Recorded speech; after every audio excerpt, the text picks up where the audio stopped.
Outre-mer 360 et l'Odéadom présente Agriculture des Outre-mer. Rebonjour à toutes et à tous, nous sommes toujours du côté de Porte de Versailles pour cette nouvelle édition du Salon international de l'agriculture au pavillon 5. Nous sommes au stand de l'Odéadom pour vous présenter ces producteurs, agriculteurs qui viennent de tous les Outre-mer et nous prenons la direction de Mayotte avec vous, Dalia Souleymana. Bonjour. Bonjour. Vous êtes donc représentante trésorière de l'association GVA de Tingoni, groupement virtualisation des agriculteurs. Oui. Vous êtes arrivé à 4 pour représenter donc ce groupement. Comment ça va? Comment s'est passé finalement le déroulement de la préparation de ce salon? Nous avons eu l'invitation pour venir au salon, mais juste après il y a eu le cyclone Chido qui est passé. Du coup, on n'était pas encore préparé, mais après le cyclone, on se dit qu'on ne va pas déserter notre stand, on va voir ce qu'on peut emmener et surtout ce qui nous reste à transformer, parce qu'il n'y avait plus grand-chose. Du coup, nous sommes tendus la main pour que tout se passe bien et pour que nous puissions arriver à Paris quand même. Alors, qu'est-ce que vous proposez? Qu'est-ce qui reste?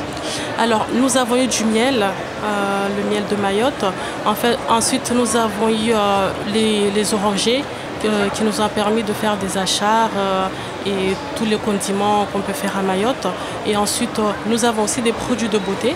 Voilà, qui sont là avant Chido, heureusement pour nous.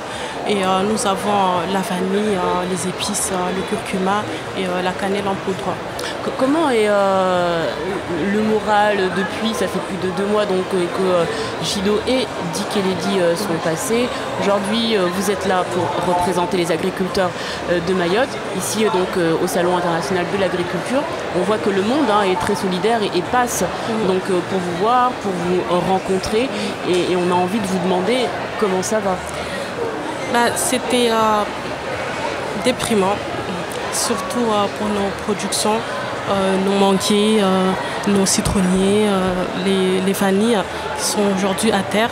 Du coup, nous allons devoir tout replanter, recommencer à zéro. Ça va prendre des années, mais on va quand même tenir bon. Et quand nous sommes arrivés ici à Paris, on a eu beaucoup de soutien des métropolitains qui sont passés sur notre stand pour nous soutenir, pour acheter nos produits d'ailleurs. Et voilà, du coup, ça nous a remonté le moral et nous croyons beaucoup à l'avenir et à tout ce qu'on va replanter. Justement, quelles sont les priorités pour vous en tant qu'agriculteur sur le terrain? On sait que là, dans quelques jours, le mois de Ramadan va commencer. C'est un mois important à Mayotte et il y a justement cette demande de manioc, de bananes et autres. Est-ce qu'on est du côté des agriculteurs prêts pour faire face justement à ce mois? Pas du tout, comme vous pouvez le constater, pas du tout. On n'est pas du tout prêts. Ce que nous aurons besoin, ce serait bien d'avoir des bananes importées, mais plutôt dans les avions, parce que quand ils sont arrivés en conteneur, il reste à peu près 10 jours. Du coup, quand ils arrivent à Mayotte, ils arrivent mûris. Et nous, on consomme les bananes quand ils sont vertes.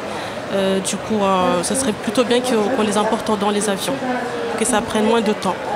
Quel est le message finalement qu'il faut faire passer en urgence aujourd'hui en tant qu'agriculteur?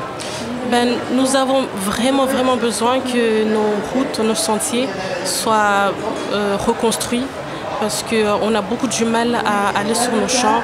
Vu l'état de la route, on a vraiment beaucoup du mal. Du coup, ça serait vraiment bien que le gouvernement et nos élus locaux puissent bien travailler sur ce point-là parce que ça nous handicape beaucoup. Vu qu'on ne peut pas accéder facilement à nos champs, on a aussi les vols. Du coup, c'est vraiment compliqué de ce côté-là. Et nous avons aussi des plans pour replanter et surtout l'arrosage. Voilà. Et il y a un problème d'accessibilité, il y a un problème donc pour pouvoir trouver de nouveaux plans. Finalement, aujourd'hui, 2 mois après, on a l'impression que pas grand-chose. C'est toujours resté, il n'y a rien qui a changé. Hein. C'est toujours resté aussi catastrophique qu'au lendemain du cyclone. Il n'y a rien qui a changé. On a des promesses, mais voilà, il n'y a rien de prévu, rien de changé. Mais voilà, on attend les aides, on attend les soutiens. On en a vraiment besoin pour avancer dans nos cultures. Un soutien, on a besoin de soutien du côté des agriculteurs de Mayotte. Merci beaucoup Dalia Souleymana d'avoir répondu à nos questions. Merci à vous. On rappelle donc que vous êtes au stand de Mayotte et qu'on peut retrouver vos produits jusqu'à dimanche, jour où fermera donc le Salon international de l'agriculture. Cet entretien, vous pouvez le retrouver sur YouTube mais également sur les plateformes de podcast. Et puis moi je vous dis à très vite avec un nouvel invité. Merci pour votre écoute. À très bientôt pour un nouveau podcast Agriculture des Outre-mer.